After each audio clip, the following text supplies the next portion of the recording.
Ito, ang latest weather update.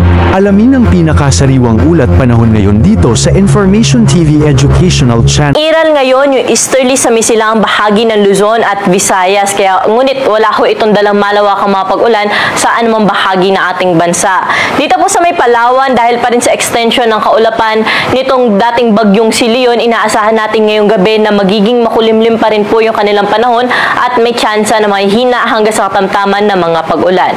Pero dito sa Metro Manila and the rest of the country, inaasahan pa rin po natin yung maaliwalas na panahon o bahagyang maulap hanggang sa maulap na kalangitan ngayong gabi, na kung saan may mga pag-ulan pero panandali ang buhos lamang, at ito po ay naglalabas tayo ng mga thunderstorm advisories sa ating social media accounts at pinapost na rin po natin sa ating website.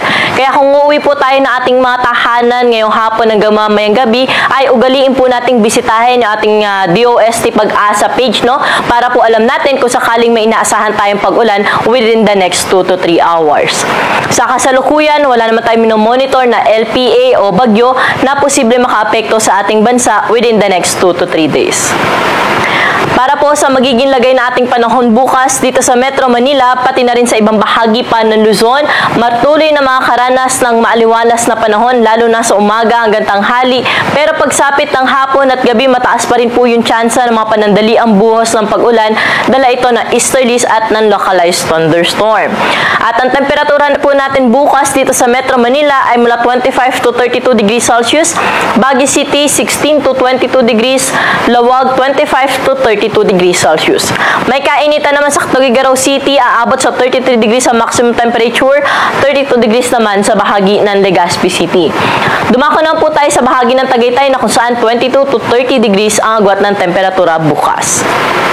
Sa may Palawan at sa Calayan Islands, 25 to 32 degrees ang agwat ng temperatura.